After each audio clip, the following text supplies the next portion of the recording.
Introducing a completely redesigned experience that you can sense.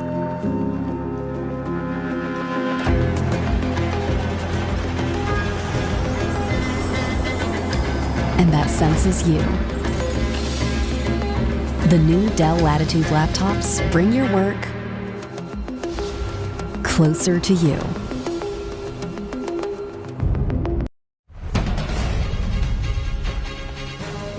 Nine exclusive. A little girl grabbed by a stranger at the Adelaide shopping centre. A suspect tonight detained by police. Our police commissioner's brave return to duty after the heartbreaking loss of his son. Shock revelations as a man faces court charged after the death of a woman in her Redwood Park home. A hero to the world. Now a very special new role here in South Australia for Dr. Richard Harris. And former Port Adelaide champion Warren Tredrea wins a divisive board battle. But will he back the coach?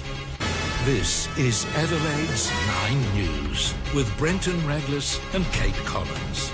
Good evening. A southern suburbs mum has told 9 News of the frightening moment a stranger grabbed her little girl at the Adelaide shopping centre. Samantha Hogan is live with more on this story. Sam, the stranger's been detained by police. That's right, Kate. The terrifying incident happened inside the centre around 9:30 this morning. The mother was with her 3-year-old child when a stranger, a woman, grabbed her toddler by the wrist. The little girl suffered injuries to her wrist and arm, just as you can see in our vision. The mother, who wishes not to be identified, today left shaken by the incident. So scary to just think that if I did not turn around within that 30 seconds, who knows what would have happened to her. Broad daylight, middle of shopping hours, who would grab a child? And then I came to the realisation after seeing the mark on her arm. I've been told the woman responsible was involved in other incidents involving children, with reports she was also caught approaching children in prams at the shopping centre. Tonight, the suspect has been detained by police and will undergo mental health assessments. Kate? Sam, thank you. It's a moment few South Australians will ever forget. When it was announced our police commissioner's youngest son had been killed in a tragic road crash. Now, the quiet next step in moving forward for the Stevens family. After 2.5 months, Grant Stevens is back at work. In official uniform, our top cop returning for duty. Grant Stevens at his first public engagement since the death of his son, the swearing in of Dr. Richard Harris as Lieutenant Governor of South Australia. The Commissioner's returned to work 2.5 months after 18-year-old Charlie was killed in an alleged hit and run at Kohler Beach during schoolie celebrations. Today it was quiet words with other dignitaries. He previously reflected on the moment which shocked the state and broke his family's hearts. Emma and I got the phone call that no parent wants to receive, and as a result of that, we lost our Charlie. It's understood Commissioner Stevens quietly returned to the office at some time within the last 10 days. The government expressing gratitude for his dedication to the job. I think that Grant's pretty keen to be back on deck. I know that he's felt welcomed, and we welcome him. It's great to have him back. Thanks also given to Deputy Commissioner Linda Williams for the way in which she has filled the void. Some extraordinary leadership from Linda Williams, the Deputy Commissioner who has been acting. Now, it was entirely up to the Commissioner as to when and how he would return. The Police Minister says Grant Stevens chose to come back in his full capacity. Brenton. Ollie Haig, thank you. It's been revealed the death of a young Redwood Park woman may have been caused by a misguided attempt to save her life. Her fiancé is tonight in custody, accused of injecting her with methamphetamine in what's alleged to have been a bid to stop her overdosing on heroin. A young couple seemingly in love, their friends now heartbroken. She was just a really beautiful, loving human being. This is just such a tragic thing.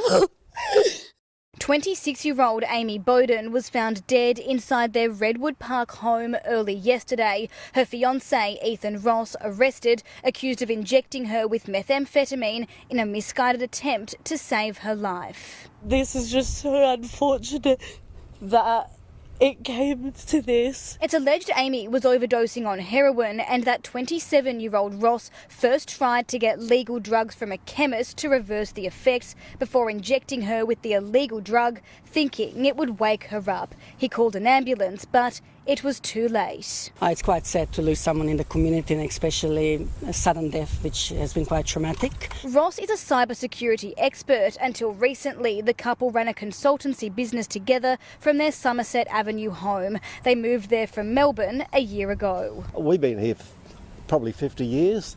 Never seen anything like it before. Ross faced the Elizabeth Court this afternoon. The charge is administering a drug of dependence. He shook his head as it was read aloud.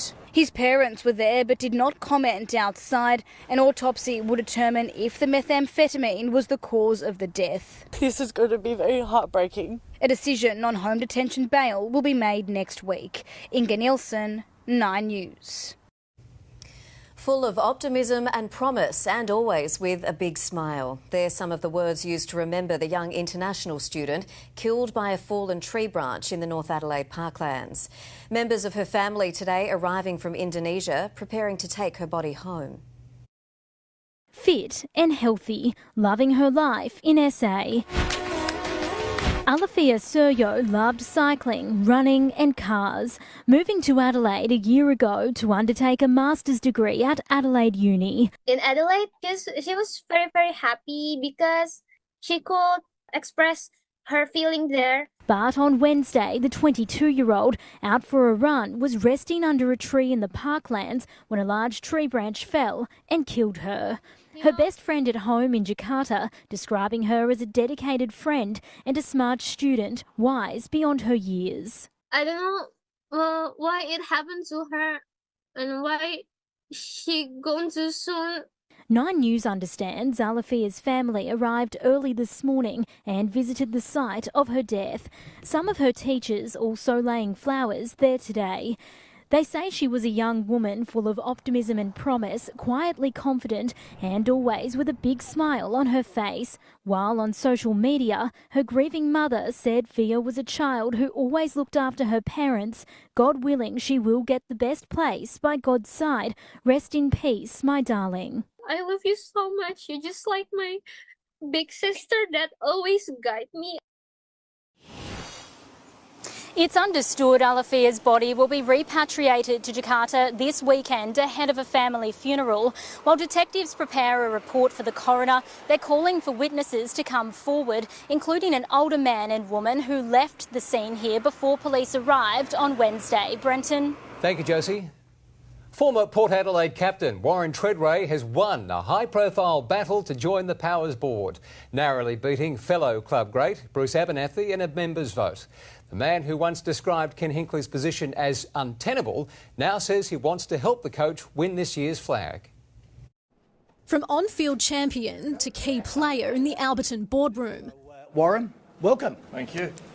Thanks, David. A ballot between the AFL Premiership captain and Port Magpies Premiership player Bruce Abernathy, giving Tredrea a wafer-thin victory. He secured 50.9% of the vote compared to Abernathy's 49.1%, all that separated them, the votes of 199 members. And David called me with that great result. I was pretty happy. The kids are happy. The chairman insisting he's happy as well. Absolutely no awkwardness at all. There had been tensions between Kosh and Tredrea as the former centre-half forward became the centre of attention over an apparent feud with coach Ken Hinkley. Thanks. Yeah, that's a hard little handshake. The rift escalating after a showdown loss last year. I think Ken's position, sadly, is untenable so early in the season, off the back of conceding 39 goals in 2 weeks and lacking effort. I was open at the time, my thoughts. We're all grown men, we've moved on from there. I am welcoming and absolutely happy for anyone that the members elect. A near record 10,500 members took part in the vote, forced to choose between two club legends. Some fans feel the process went against what's become a key club motto. The club didn't decide who was going to run in the member election, so it wasn't divisive to us at all. Tredrea says his goal is to help and not hinder Hinkley's success. My role was a governance role on the board, and overlook football and ask the appropriate questions that I deem fit for the best interest of the club. And Ken's role is to get as many wins as possible in premierships for the club. Beth Excel, 9 News. Thieves have used a stolen van to smash through the front of a hotel in Kersbrook, making off with the ATM. It's understood the cash in the machine had only recently been topped up, and staff say it's the second time in a year the pub's been hit. Inside a stolen van, thieves line up their target. Reversing through the front window of the Maidstone Hotel, setting off alarms, shattering glass and splintering wood. The criminals honing in on the recently stocked ATM. Bloody thieves, I don't know. It's hard work nowadays, especially in this industry. It's getting harder and it's just a kick in the guts. It's barely 4:30 in the morning, the noise bringing residents from their homes. One tries to spook the Ram Raiders with a torch, but they're gone in less than a minute. It looked like just two of them. Yeah, they were carrying on a bit and then, yeah, like I said, they weren't quiet at all. They just wanted to get in and out. The Ford van had earlier been stolen from Tanunda, found burnt out within the hour a few kilometres away, parts of the shattered ATM nearby. In summer, that's not a good thing. Lots of people around here in the CFS, fire station's just up the road there. Despite the loss and damage, staff at the Maidstone Hotel were determined to open, boarding up the front, ready for lunchtime trade. The local community happy to help. They've tried really hard over the past few years to bring it back to life, and it's a really nice place for families and stuff, and we don't want that to change. Police have yet to find the thieves. Will DeFulvio, 9 News. CCTV has captured the moment an abandoned Paralawi home became engulfed in flames. Fire crews were called to Brenton Road just before 2 this morning. It's believed the fire was deliberately lit. Police have used tyre spikes in a bid to stop an Audi driver during an early morning chase. The sedan's tyres were spiked on Melbourne Street in North Adelaide just after 3 a.m. But the chase continued with the vehicle on its wheel rims, ending outside the Royal Adelaide Hospital's emergency department, where the driver was arrested. Police say the 54-year-old Parkside man refused a breath test and was carrying a weapon. A fourth teenager has been arrested in relation to Adelaide's spate of small business break-ins. The 14-year-old from Seaton charged over raids on 4 small businesses at the Brickworks just before 1 on Wednesday morning. Another 14-year-old, also from Seaton, is charged over the same spree. Both were ordered to face the youth court today. The state government has signalled big changes to Adelaide's train network in a bid to lure more commuters onto public transport. Responding to online speculation about a rail overhaul, the Transport Minister has told 9 News there will be changes when the government takes back control from private operator Keolis Downer next year. One possibility is more express services in popular lines. I'm not going to speculate about what it is we're doing, but what I want to do is make it easier, cheaper, faster, and have better amenity to get people off our roads and onto our public transport. Public transport patronage remains lower than pre-COVID levels. They're the future of air warfare, pilotless killer drones.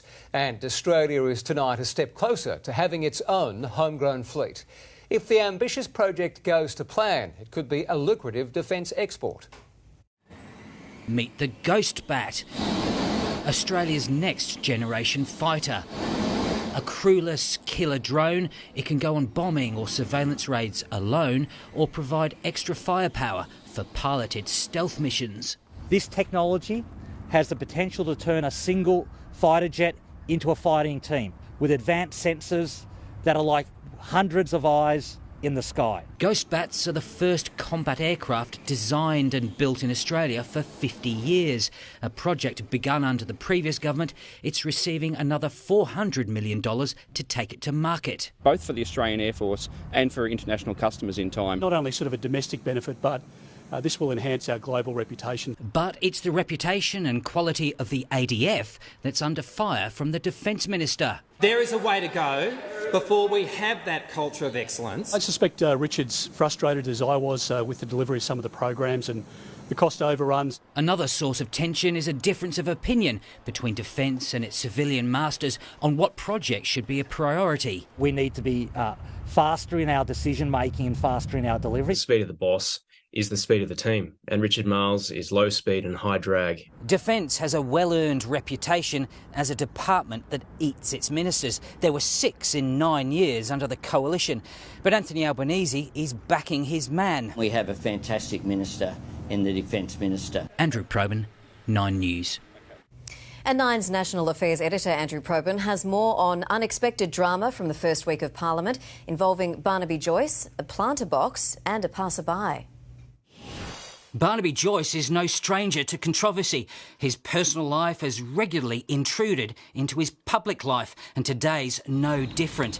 A video has emerged of the former Deputy Prime Minister and Nationals leader sprawled on a Canberra pavement. It was late Wednesday night. He could be heard talking on his phone using colourful language.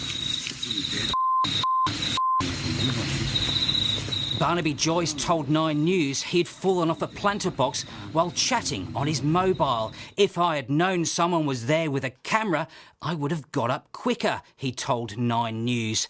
Maybe some things simply defy explanation.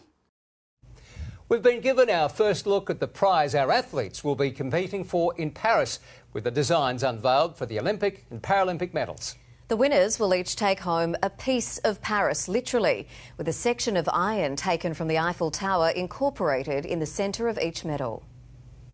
It's the moment an athlete becomes an icon.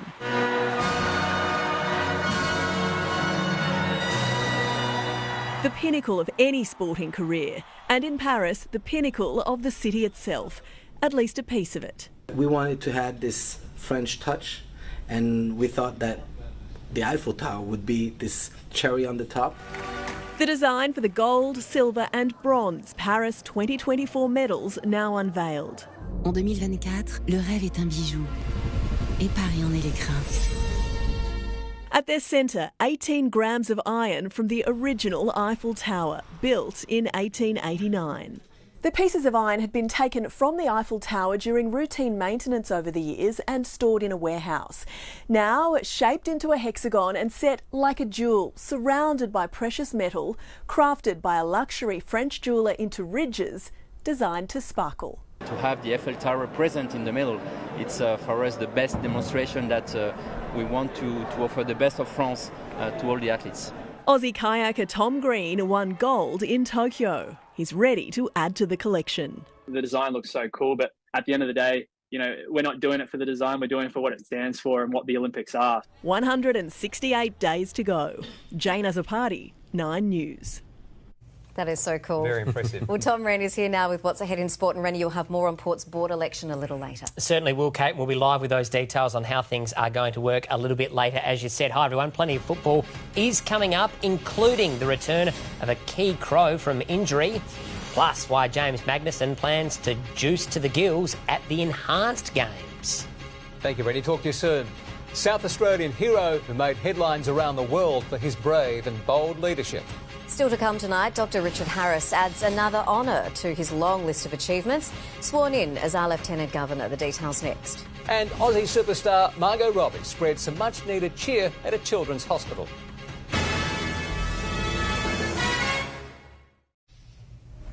He had already been hailed a hero, but now a special South Australian has been honoured again. Dr Richard Harris, who helped save the lives of 12 children as the world watched, is tonight our state's new Lieutenant Governor.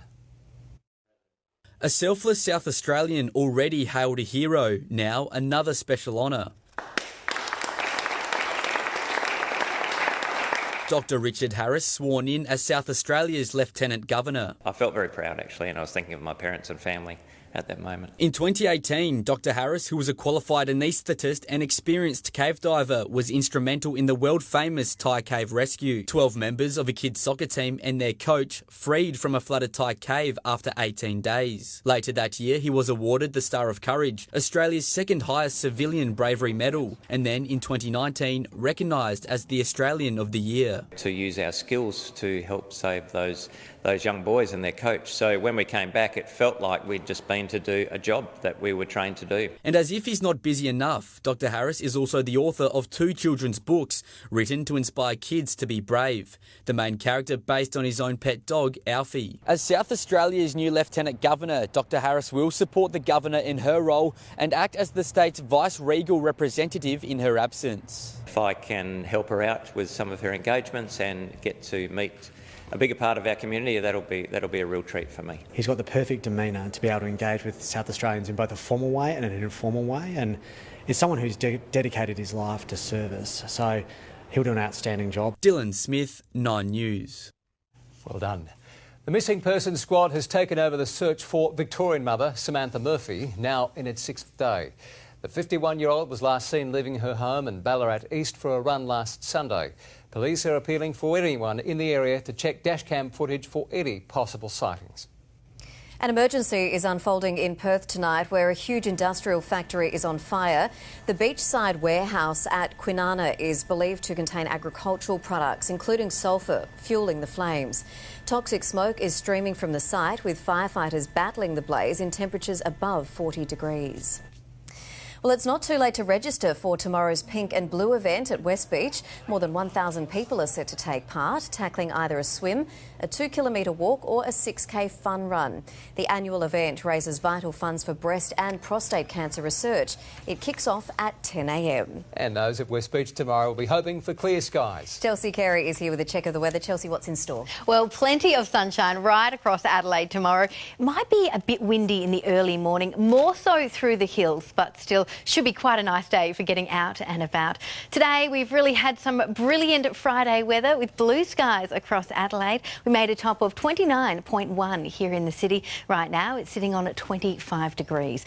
Now the real summer heat will start to kick in on Sunday as winds turn more northerly. We'll see temperatures rise across the state, and at the moment, well, Monday looks like it could be a scorcher. One of the hottest days Adelaide's seen so far this summer. I'll have the full details soon. Terrific. Thank you, Chelsea. A volcano emergency erupts in Europe. In the news ahead, molten lava carves a course across an icy landscape, consuming roads in Iceland. Plus, the US president's angry response to an investigation which claimed he couldn't remember his son's death.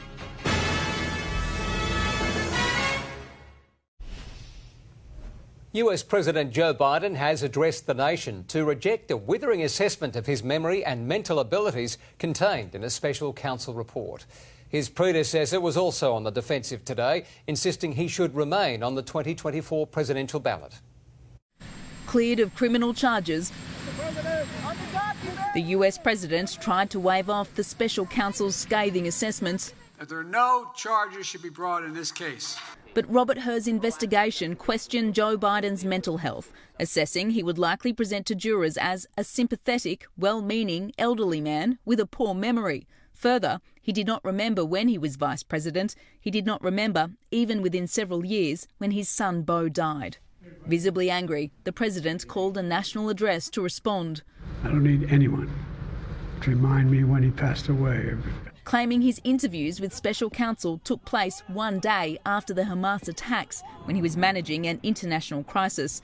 He then misspoke on the topic. Initially, the president of Mexico, Sisi, did not want to open up the gate. Calling Egypt's El Sisi the leader of Mexico. Although cleared, the report added that Biden's haphazard storage of classified materials presented serious risks to national security. I did not share classified information. Biden seeks to distance himself from the former president's federal classified documents case. Traitor is a traitor! Today, Donald Trump's legal team were on the defensive for a different matter, as the Supreme Court considered if he should be kicked off the 2024 presidential ballot after the state of Colorado struck him off the Republican primary. The Colorado Supreme Court's decision is wrong. President Trump did not engage in any act that can plausibly be characterized as insurrection. Colorado's lawyers argued that the US Constitution prevents anyone who engaged in insurrection from holding office, but they were met with a frosty response from the bench. It'll come down to just a handful of states that are going to decide the presidential election. A daunting prospect, they appeared poised to back the former president, who stayed away from today's proceedings. We're leading everybody. We are right now. Is there any way we can call the election for next Tuesday? That's all I want. In the United States, Alison Petrowski, 9 News. Ukraine's armed forces will have a new commander-in-chief from today after President Zelensky sacked General Valery Zaluzhny. The shake-up comes after speculation of a rift between the pair. Zaluzhny will be replaced by Alexander Syrskyi, who is currently the commander of Ukraine's ground forces. For the third time in 2 months, a volcano has roared to life on the Ragless Peninsula in Ireland. A state of emergency has been declared, lava destroying key pipelines that provide hot water to surrounding towns in the middle of winter. The roar of molten lava. Sparking and bubbling in the early morning sun, a stream burning 1200 degrees, churning through snowy surrounds. In its line of fire, this digger, the construction vehicle, ploughs on with its work, metres from danger. Eventually, it's forced to turn away with minutes to spare. A road near one of Iceland's top attractions, the Blue Lagoon, cut off. A fiery mess pouring across the bitumen, engulfing the highway, leaving several cars stranded. There had been warning signs before the volcano erupted near the town of Grindavik, with hundreds of small earthquakes in recent days. This is the third volcanic eruption on the country's Ragless Peninsula in recent months. The last one sent lava into homes in Grindavik in January. The small town has been evacuated for weeks. For a foreseeable future, the town is basically uninhabitable. There would need to be a cessation of activity in this volcanic system. I think the government is in the process of buying up everybody's houses to allow them to move on with their lives, but you've broken up an entire community by this eruption. This time, the town was spared, but key pipelines haven't been. A state of emergency declared after infrastructure that delivers hot water was destroyed by lava. Nearby residents now urged to conserve as much water and electricity as possible in the dead of winter. In London, Edward Godfrey, 9 News. After days of avalanche warnings, a wall of snow has barreled down the side of a hill in Kashmir, white powder swallowing up everything in its path. This month has brought heavy snow to the region. While this natural phenomenon was a fright for those facing it, there were no injuries or deaths reported. And there are enough obstacles to dodge when you're skiing, but those on the slopes in the US have had to contend with a galloping moose. The normally gangly creature hit top speed in the state of Wyoming, keeping pace with the humans. Thankfully, no one was hurt. The Queen has given an update on King Charles, days after he shared his cancer diagnosis. Queen Camilla visited Salisbury Cathedral, south of England, where she was asked how her husband was handling his treatment. He's doing extremely well under the circumstances, and he's very touched by all the letters and messages. You know, all the public has been sent from everywhere to them. That's very cheering. The King has postponed all public duties. Barbie superstar Margot Robbie has made a surprise appearance at the Queensland Children's Hospital. The A-lister paying a special visit to 10-year-old Charlie, who is currently undergoing her second round of cancer treatment, aided by childhood cancer support. She said my eyes were beautiful. First celebrity I've ever met, and Charlie, and we did it together. Without childhood cancer support here, we wouldn't have a place to stay, or I don't know what would happen with treatment. Robbie was also spotted enjoying lunch on the Gold Coast. Almost $150 every year. That's the average amount we spend on surcharges. When 9 News returns, we'll tell you the ways you can save on the painful fees when paying with plastic. And the countdown is on. We have a sneak peek at the stars in this year's famous Super Bowl ads.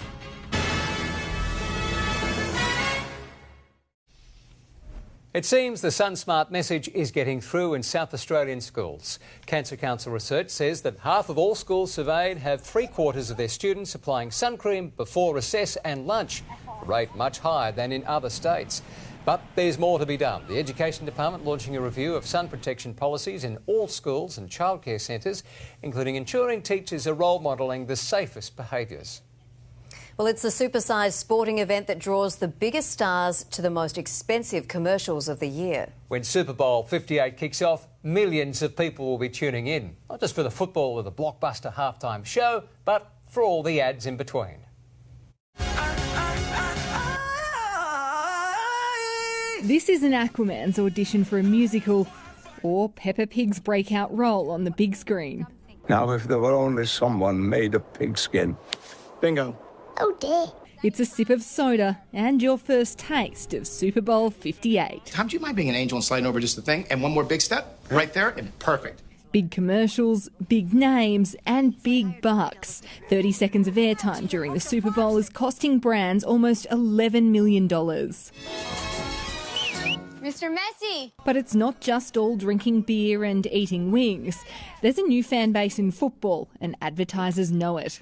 I find you guilty of reckless spending and sentence you to $14 glowy skin. Taylor Swift credited with bringing a booming female audience. Okay. Can we not? Uber Eats, as usual, bringing an A-list cast. So David and I are going to be in a little commercial. Be honest. I am. Honest.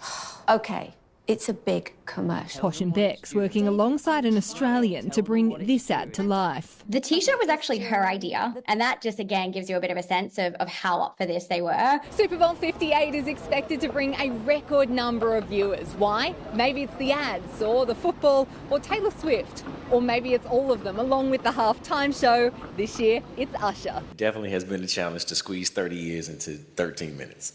The R&B king preparing to pack a punch. He says there may be surprise guests, but Sin City and the world will have to wait and see. In Las Vegas, Lauren Tomasi, 9 News. The cost of going cashless is rising as more businesses tap into the credit card surcharges. Australia is one of the world's worst offenders for allowing the practice, and some believe it might push us back into cash.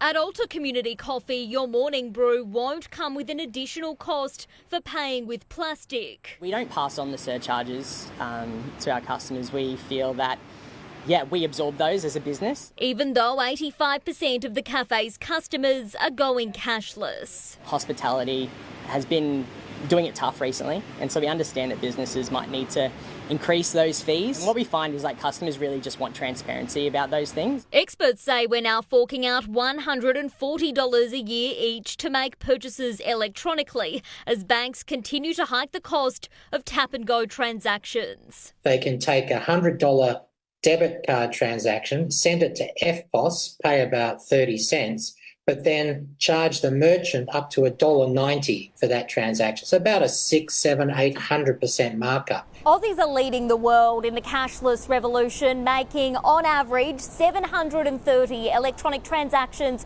per person last year, a figure that's more than doubled in the past decade. But we're one of the only nations where surcharging's permitted. You can surcharge, but no more than cost of acceptance. In other markets, it's completely banned. It pays to pay attention because fees can range considerably. For example, when purchasing a seat on a Qantas flight, you can pay 0.3% on top when using a MasterCard debit card or a 1.01% surcharge when using a Visa credit card. The popular Square contactless terminals at a processing fee of up to 1.9%. Potentially, as those surcharges start to erode household budgets, we may see people returning to cash. And we know that if you use cash, you're more likely to spend less and budget better than simply tapping and going. Abby Guerin, 9 News. The sport is up next, and Rennie, you've got breaking news on Travis Head. We sure do, Kate, and it's great news for the South Aussie as well. We'll have exclusive details on that story next. Also coming up, Warren Tredrea, the former Port star who wanted to get rid of Ken Hinkley, is now elected to the board, and the perfect result for the Opals. Incredibly fun, remarkably functional, and effortlessly stylish. Introducing the all-new Ford Puma. A compact SUV that really packs a punch. Looking good has never been this easy. Secure yours today. The all-new Ford Puma. Effortlessly stylish. Hello again. Almost 1 year since describing Ken Hinkley's position as coach untenable, Port Adelaide Premiership captain Warren Tredrea has won a divisive vote to be elected to the club's board. Will Crouch is at Alberton with the latest, and Will, the power champion, will now have a say in Hinkley's future. Well, as a newly elected board member, Warren Tredrea will have a say in how the club operates and who's appointed into some of the key roles. Now, the annual general meeting got underway a short time ago here at Alberton, but the big story about Tredrea's appointment has been his relationship with senior coach Ken Hinkley. It's been contentious, it's been controversial, and Tredrea has certainly been Hinkley's biggest critic over the past couple of years, but he insists that's never been personal. It's always purely been about his passion for Port Adelaide and seeing the club compete for premierships. It's probably why he was so successful in winning that board seat. Now, he says he wants to grow that relationship with the senior coach as they look to break a premiership drought that now is in its 20th year. We'll grow that relationship. Previously, it's only ever been as a commentator and him being a coach. My role was a governance role on the board and overlook football and ask the appropriate questions that I deem fit for the best interest of the club And Ken's role is to get as many wins as possible in premierships for the club. We're under no illusions. So, Rennie, Ken Hinkley's contract was extended by 2 years last year until the end of 2025. Certainly no questions at this stage about his commitment at Alberton, but if and when conversations about his future open up, whether that's next week or next year or the year after, Warren Treadray will certainly have a say in those discussions. Interesting times ahead, no question about that. Will Crouch live with those details. Meantime, the Crows' gruelling pre-season continues at Westlakes. This morning's session, effectively an internal trial of sorts, with players going toe-to-toe in an extensive match sim. Despite wearing the non-contact hat, a strapped-up Josh Rochelli was a full participant after being managed through a corky earlier this week. Good news too for Wayne Miller as he ramps up his recovery after a hamstring injury. Well, Nine News understands South Aussie Travis Head is on the verge of signing a 3-year multi-million-dollar deal with Cricket Australia. Despite a relatively lean last month, the 30-year-old has enjoyed a stunning 12 months on the field on some of the world's biggest stages and is now set to be rewarded with increased security in the national framework. This deal is understood to be worth more than $1.5 million per year.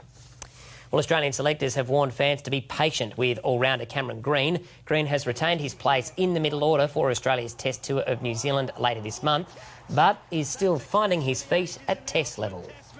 He'll get better and better, learn more about his game, but like any player, I don't think it's going to be a straight line. I think there'll be fluctuations throughout, as there always is. Veteran Michael Neser is the only new name to be added to the squad. Victorian Scott Boland will also be on the plane. Well, Adelaide Thunderbirds recruit Romelda Aiken-George is vowing not to live in the shadow of Premiership hero Eleanor Cardwell. The 35-year-old looking to avoid comparisons with the departed English import and instead let her own talent do the talking. With just 2 months to the season proper, these Thunderbirds are gearing up for another title charge. But things do look a little different this time around. Superstar recruit Romelda Aiken-George slotting right into her new home. Really excited to be a part of the Thunderbirds family and really looking forward to see what we can do this year. Last year saw Eleanor Cardwell lead the Thunderbirds to the promised land. And despite the English international's incredible efforts, her departure opened the door for Aiken-George to arrive in Adelaide. She added a lot of value to the team, and I think personally, I know what I bring as a player.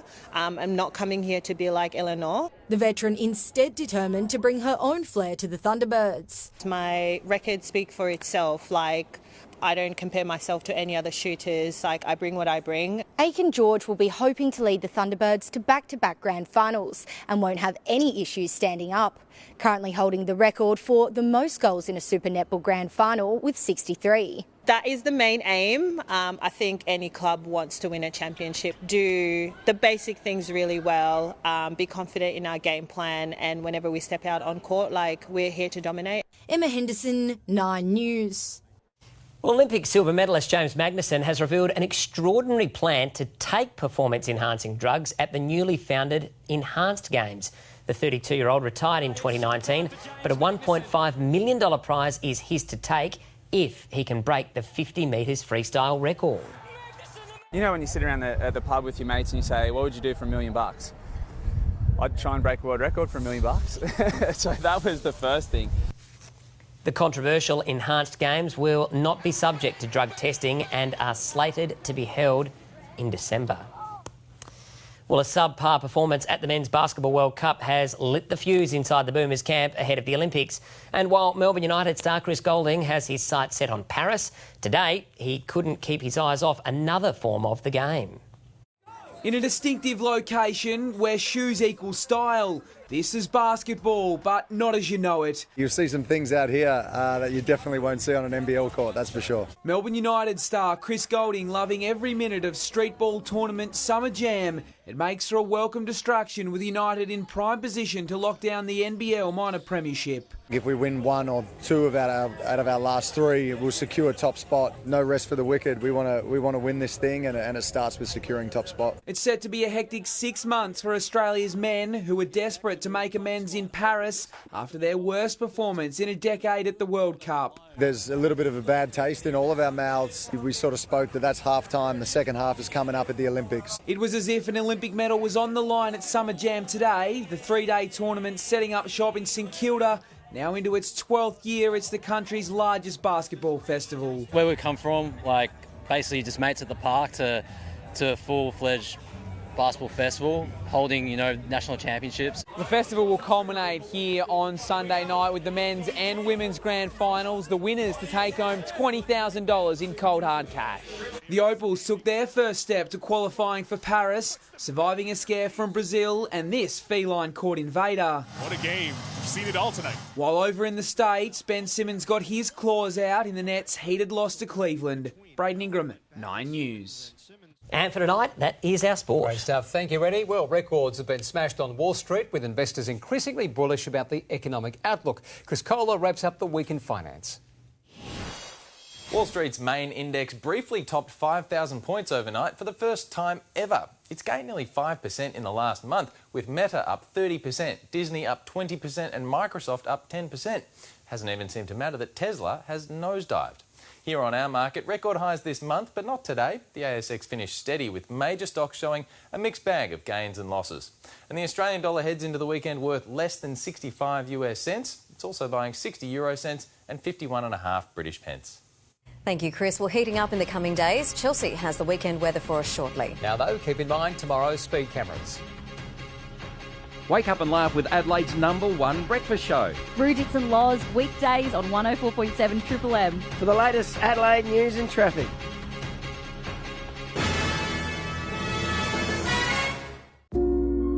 Switch on a Daikin Alira X split system with advanced streamer technology to remove more than 99% of harmful indoor air pollutants and surround yourself with cleaner air this summer. Daikin, perfecting the air. Well, our run of sun is set to continue as we head into the weekend. Today, well, barely a cloud around and we warm to a top of 29 here in the city. And if you're heading out tonight, it's still sitting on 24 degrees. It has been windy at times along the coast and through the hills. Gusts over 60 k's an hour at Selix this morning. Breezy around the coast this afternoon, but temperatures have lifted nicely with all the sunshine. Glenelg made 29, 31 at Mawson Lakes and Elizabeth. Temperatures reaching into the high 30s through the far north. Renmark made 35 too, but by the coast there's been the benefit of the fresher winds. So Kingscote topped out at 24, Highmarsh Island 21. Now we are in this stable weather pattern at the moment, but as winds turn more northerly on Sunday, we'll see more heat drag down over SA. That's going to send temperatures soaring. There's a fair bit of heat over in Perth at the moment. It reached 43 at the airport there today. Tomorrow looking at 41, while in the eastern states, Sydney could see a shower or two and a top of 26. Some cloud around Melbourne and 27. Back home, hot through our far north. Most of the heat will be felt through those inland areas tomorrow. So up to 38 at Roxby Downs and Coober Pedy. But by the coast, a fresher 25 for Port Lincoln, 22 for Victor Harbour, while Murray Bridge is looking at a sunny 30. If you're heading out on the water, locally southeasterly winds around 15 knots in the morning. Seas reaching 1.5 metres. Saturday, heading for 33 at Elizabeth, 31 at Marion, and if you're in the hills, 28 for Mount Barker. Here in the city, a sunny top of 31 degrees in store. Heating up further on Sunday, 34. Then Monday is our scorcher, heading for 39 in Adelaide. But thankfully, the heat won't last too long. We do have a wind change rolling through, dropping temperatures back on Tuesday. Brenton and Kate. I'm looking forward to that heat. Thank you so much, Chelsea. That is 9 News for this Friday. The current affair follows. Then Will McDonald is back in the chair tomorrow and Sunday. From the Adelaide newsroom, have a great weekend. Good night.